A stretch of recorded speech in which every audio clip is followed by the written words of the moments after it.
안녕하세요. 저는 국책연구기관인 건축공간연구원에서 기후변화 관련된 건축과 도시정책을 연구하고 제안하고 있는 공학박사 이은석입니다.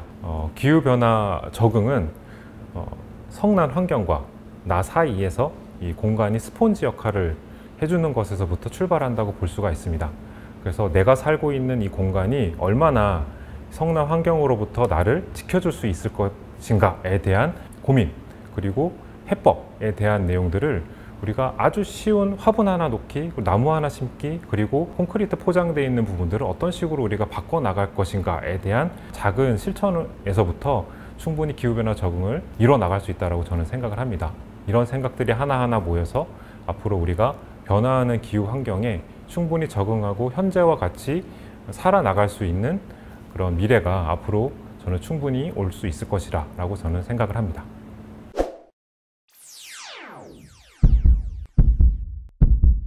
제 전공은 대학에서는 환경학과 도시공학을 전공을 했고 대학원에서는 조경학을 전공을 했습니다. 제 연구 분야는 환경적 변화에 어떻게 공간이 능동적으로 대응할 수 있을 것인가에 대한 것입니다.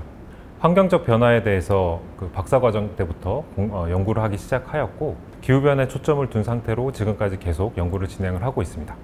우선 저는 내가 살고 있는 환경, 그리고 도시, 마을이 어떻게 만들어졌고 운영이 되고 있는지에 대해서 굉장히 궁금했었습니다. 특히 이제 기후변화에 관련돼서 제가 관심을 갖게 된 이유는 97년도에 교토의정서라는 것이 나왔다라는 것을 가볍게 듣기만 했었습니다. 교토의정서 이후에 온실가스를 어떤 식으로 감축시켜야 하는지에 대한 내용들이 굉장히 다각도적으로 논의가 되어 왔고 그때 이후서부터 지구온난화를 막기 위해서 온실가스 자체를 줄여야 한다라는 논의가 우리나라에서도 활발하게 이루어졌기 때문에 교토의정서가 갖는 의미는 굉장히 크다라고 할 수 있겠습니다. 우리가 도시와 건축을 바라보고 우리가 그 안에 살고 있을 때는 어떠한 틀에서 만들어지고 어떠한 기준에서 만들어진지 잘 알지 못하는 것이 일반적입니다. 하지만 이 도시와 건축은 굉장히 타이트한 규제 속에서 만들어지는 하나의 결과물이라 말씀드릴 수 있겠는데요. 규제라고 하는 것은 우리가 자유롭게 살고 편안하게 살기 위해서 필요한 요건들을 만들어내는 것이고 그 필요한 요건에 충족하지 못한 공간이 만들어지지 않게끔 하기 위한 아주 기본적인 틀이라고 볼 수 있습니다. 그 틀 안에 가장 중요한 부분 중에 하나가 환경적인 요인인데요. 어떤 건물을 만들고 도시를 만들 때 계획을 하지 않겠습니까? 이 계획을 하는 측면에 있어서 지금의 환경의 상태를 면밀하게 살펴보고 분석을 하는 과정을 반드시 거치게 되어 있습니다. 앞으로 우리가 지어질 건물 그리고 만들어질 도시를 생각해 보면 지금 당장은 없을 수도 있고 앞으로 계속 발전하거나 개발되어야 한다는 전제하에 만들어지는 것이기 때문에 현재 있는 환경적 요건도 물론 중요하지만 미래에 어떤 식으로 환경이 변화할 것인지에 대해서도 우리가 면밀하게 살펴봐야 할 문제이기도 합니다.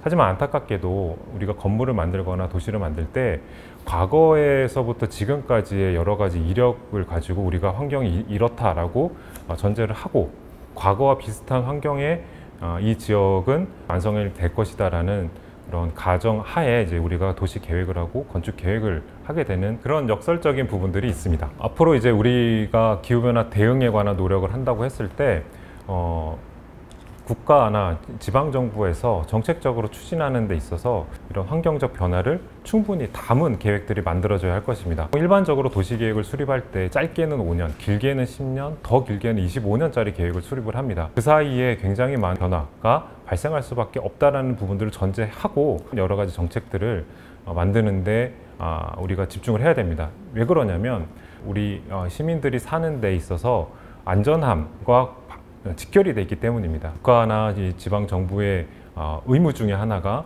안전한 사회를 만드는 데 초점을 두고 있기 때문에 앞으로 변화하는 이런 환경에 대해서 미리 인지를 한 결과를 계획에 담아서 활용할 수 있게끔 만들어내는 것이 정책적으로 반드시 필요하다고 저는 생각합니다. 기후변화는 이미 와 있다라고 저는 단정을 짓고 싶습니다. 그렇다 치면 현재 기후변화는 현재 진행 중이고 우리가 당장 우리가 온실가스 배출을 멈춘다고 하더라도 이 변화하는 이 환경에 기후적 환경에 우리가 적응할 수밖에 없다는 그런 논리가 생기겠죠. 기후변화에 대응하는 것은 크게 보면 딱 두 가지 측면입니다. 하나는 온실가스를 감축하는 측면에 있어서 완화, 영어로 미티게이션이라고 하고요. 그리고 하나는 기후변화 여건에 우리의 삶 자체를 맞추는 것입니다. 그게 적응, 즉 어댑테이션이라고 불리고 있는데요. 이 두 가지 측면에서 기후변화 대응이 같이 이루어져야 되는 시점이 바로 오늘 이 시점이라고 저는 강하게 주장을 하고 싶습니다. 적응은 기후변화 대응의 여러 가지 이슈 중에 온실가스 감축에 관한 노력, 즉 완화에 관한 노력에 비해서 굉장히 미미한 수준의 노력에 불과하다라고 말씀드릴 수 있겠습니다. 물론 우리나라의 큰 틀에 있어서 기후변화 적응이 필요하다는 이슈들은 현재 많은 전문가들 사이에서는 논의가 되고 있습니다만 일반 국민들의 피부에는 크게 와닿지 않는 수준에 머물러 있다는 또 한계에도 있는 상황입니다. 그래서 앞으로 우리가 온실가스 감축, 즉 기후변화 완화를 위한 노력도 끊임없이 매진을 해야 하고 또 동시에 변화하는 환경에 우리가 어떻게 맞춰 살 것인가, 즉 적응에 관한 고민들도 같이 해야 되는 시기가 도래했다라고 말씀드릴 수 있겠습니다. 기후변화 위기에 대응에 동참하고 싶은 시민분들이 계실 거라고 저는 생각합니다. 우리 시민 여러분께서 이런 활동에 동참하기 위해서 어떤 건물이나 부동산을 선택을 하신다라고 한다면 기후변화 대응 측면에서 내가 온실가스 감축에 기여하고 싶다라고 하신다면 가장 가까이 있는 이제 제로에너지 건축과 녹색 건축 인증을 받은 건축물들 한번 찾아보시는 것이 방법일 것입니다. 녹색 건축 인증은 에너지뿐만 아니라 물순환, 생태성, 그리고 토지 이용에 관해서 얼마나 콘크리트나 아스팔트를 덜 썼는가에 대한 내용들도 인증에 포함을 하고 있습니다. 그래서 어떻게 보면 이제 기후변화에 관한 여러 가지 자연재해들이 발생을 할 텐데 건물이 얼마나 자연적인 생태성을 갖고 버텨낼 수 있는지에 대한 척도들도 평가 지표 안에 들어와 있습니다.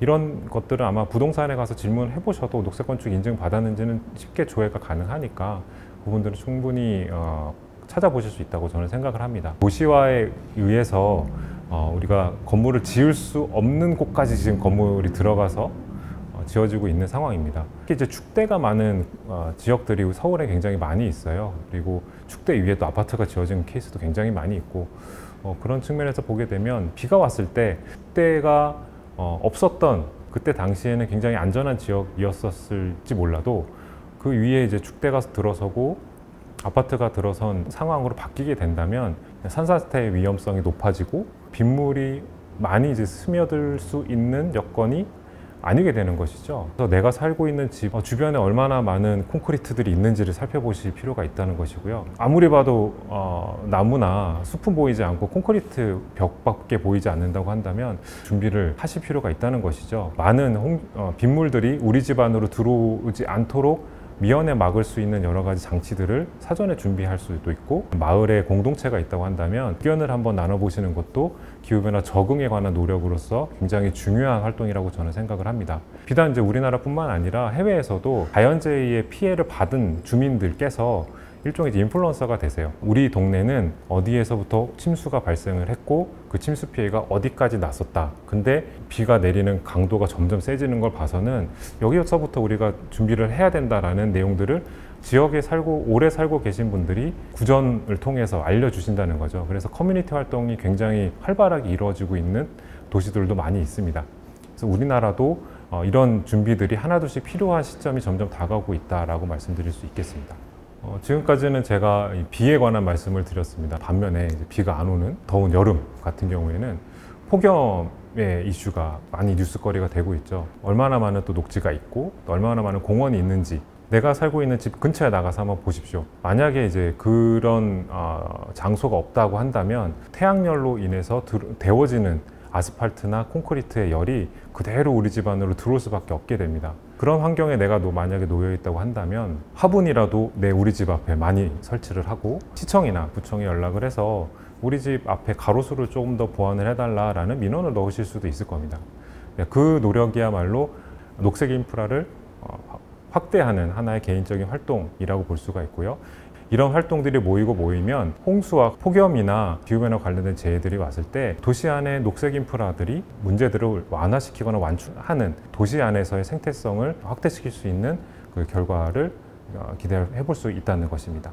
이미 기후변화에 대한 그 대응이 환경이 가시화된 나라들은 상당히 많이 있습니다. 여러분 잘 아시는 네덜란드를 한번 생각해 보시면 어떨까요? 네덜란드는 여러분 이렇게 잘 아시다시피 국토의 대부분이 해수면보다 낮습니다. 그만큼 해수면 상승이 이 국가 경쟁력에 악영향을 줄 수밖에 없는 네덜란드는 주거 환경을 어떤 식으로 접근하면 좋을 것인가에 대한 연구들을 하고 있고, 명이 이제 스쿤십이라는 프로젝트를 하고 있는데요. 해수면 상승에 의해서 집들이 물 위에 뜰 수밖에 없는 환경이 가다 하더라도 정상적인 생활을 계속 영위할 수 있게끔 하는 그런 하나의 사례를 볼 수가 있는데요. 물론 이 안에 있는 독립된 주택들은 자발적으로 에너지를 생산을 하고 사용할 수 있게끔까지 만들어져 있습니다. 신재생 에너지나 물과 관련된 이제 수열 에너지들을 활용을 하면서 열 에너지에 대한 부분, 전기 에너지에 관한 부분들을 자급자족할 수 있게끔 세팅이 되어 있고, 그 물이 많이 들어와서 이제 내 집이 침수가 된다 하더라도 이 건물 자체가 물 위에 뜰 수 있게끔 만들어 놓은 것을 일종의 이제 단지처럼 만들므로 해서 커뮤니티가 깨지지 않게끔까지 실험을 하고 있는 그런 사례들을 말씀드릴 수 있겠습니다. 온실가스 감축에 관한 노력과 그리고 해수면 상승에 따른 환경적 변화, 즉 기후변화 적응에 관한 노력을 동시에 하는 굉장히 대표적인 케이스라고 말씀드릴 수 있겠습니다. 추가적으로 말씀을 드리자면 미국의 이제 오데호 연안에 붙어 있는 대표적인 도시죠. 보스턴은 이미 2100년까지 어떤 기후변화가 올지에 대해서 사전에 도시 계획 차원에 있어서 고려를 하고 있습니다. 미시건 호지만 이 역시도 일종의 해수면 상승과 같은 그런 빙하가 녹으면서 이제 수위가 올라가는 문제들을 안고 있는데요. 그렇기 때문에 현재 있는 보스턴 항구의 저반 시설이라든지 항구 시설이라든지 굉장히 다양한 공장 시설들이 현재 운영이 되고 있는데, 해수면이 이제 상승이 되면서 2100년까지 쭉 상승이 될 때 물이 어디서부터 어디로 흘러 들어가고 어떤 건물은 어느 정도까지 침수가 되기 때문에 미리 너네들이 갖고 있는 자산을 이동을 하든지 다른 측면에 있어서 활용성을 한번 고려해 봐라라는 내용들을 미리 사전에 공개를 하고 있습니다. 사실 우리나라 측면에 있어서는 그런 정보들이 공개가 된다고 하면 부동산 지가에 영향이 이제 바로 오기 때문에 그런 정보는 공개하지 않았으면 좋겠다라고 하지만, 보스턴 시 당국에서는 우리가 어디가 문제가 있을지에 대해서 미리 알아야 더 큰 피해를 막을 수 있다는 측면, 공익적 측면에 있어서 그 정보를 미리 이제 공개를 한 것이죠. 처음에는 그 공개를 할까 말까 고민을 마찬가지로 했었을 텐데, 하고 나서는 오히려 기업들이 적극적으로 내 건물은 언제까지 쓸 수 있을지를 계획을 잡을 수가 있게 되었고, 앞으로 20년 뒤에 이 건물을 더 쓸 수 있다라고 한다면 지금 1층에 있는 그 현관문 높이를 한 2층까지 높이는 것으로 리모델링을 한다라든지 변화하는 기후에 적응할 수 있는 공간 계획안들이 쏟아져 나오고 있다는 것이죠. 아직까지 우리나라는 그런 시도가 좀 굉장히 좀 급진적인 측면에서 접근이지만 그렇게 여유 있게 볼 것은 아니다라는 것이 제 개인적인 생각입니다. 앞으로 이제 우리가 만들어갈 도시나 이런 공간들은 반드시 설계라는 과정을 거치게 될 수밖에 없습니다. 이 설계를 하기 이전에 입지를 선택하는 그 과정도 반드시 결부될 수밖에 없는데요. 입지를 선택하는 데 있어서 현재는 안전한 지역으로 생각을 해서 입지를 결정할 수 있습니다. 하지만 이 입지 이후에 환경적 변화가 어떻게 이 공간에 영향을 미칠지에 대한 고민을 담아서 우리가 설계를 잘 해야 될 필요가 있다는 것입니다. 현재는 우리가 1층에 현관을 둬도 지하실을 설치해도 굉장히 안전한 환경이지만, 앞으로 한 10년쯤 뒤에 이 지역에 폭우가 내렸을 경우에 이 지하를 더 이상 쓸 수 없는 환경이 될 수도 있기 때문에 그런 부분까지 설계 요소로 담아서 건물을 만드는 데 구성을 해야 될 필요가 있다는 것입니다. 그래서 찍어내듯이 하는 설계가 아니라 환경에 적합한 설계를 건축가들에게 부탁을 할 필요가 있는 것이고요. 또 이 건축가들은 이 도시를 계획하는 데 있어서 이미 반영이 된 기후환경적 변화가 이 해당되는 지역에 어떤 식으로 영향을 미칠 것이다 라는 정보들을 숙지해서 공간을 설계를 하고 건축 설계를 하는데 활용할 필요가 있다는 것입니다. 앞으로는 모든 건축물들이 에너지를 자립해서 쓸 수밖에 없는 제로에너지 건축이 되어야 될 것입니다. 이유는 우리가 온실가스 감축을 하기 위한 노력을 손 놓을 수 없기 때문인 것이죠. 우리가 생활하는 장소가 건축물이기 때문에 먹으면서 일을 하면서 수면하면서까지도 우리가 에너지를 계속 쓰고 있지 않습니까? 보일러도 떼야 되고 전기도 써야 되고, 그리고 도시가스로 우리가 요리도 해서 먹어야 되니까 이 건축물이야말로 에너지를 소비하는 최종 종착지라고 말씀드릴 수가 있는데요. 우리가 생활하는 데 쓰는 여러 가지 에너지를 건물 자체에서 독립적으로 생산해서 쓸 수가 있게 된다고 하면 평상시에 하는 생활은 그대로 유지하면서 온실가스는 배출하지 않는 그런 생활을 영위할 수 있다는 부분입니다. 그래서 앞으로는 제로에너지 건축물들이 일반 건축물로서 보급이 돼야 될 것이고요.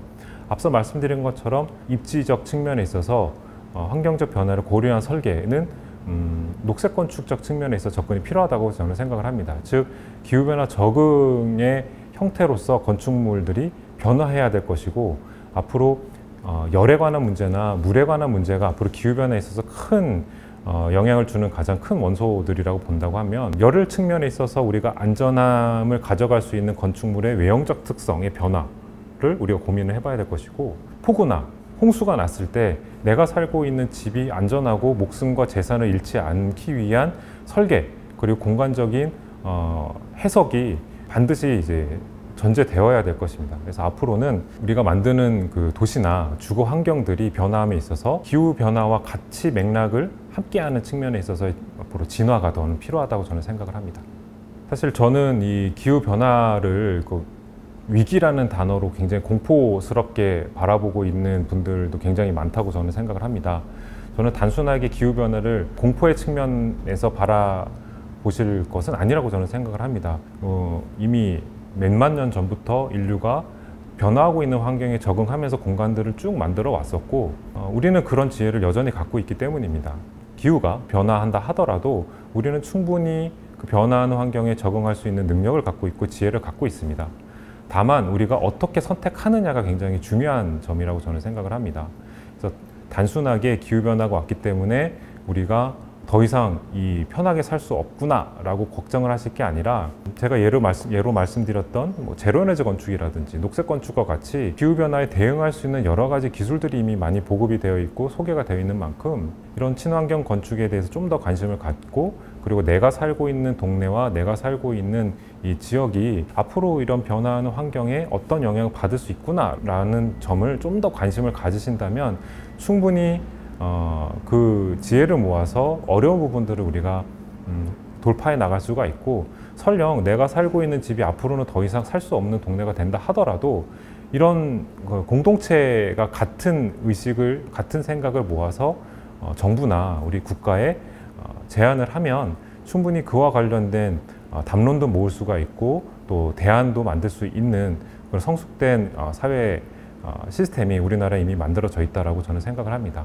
그래서 너무나 걱정하실 필요는 없고, 우리가 충분히 고민을 해서 합리적이면서 굉장히 효율적인 그 결과들을 공간에서 충분히 가져올 수 있겠다라는 점을 저는 재차 강조하고 싶습니다.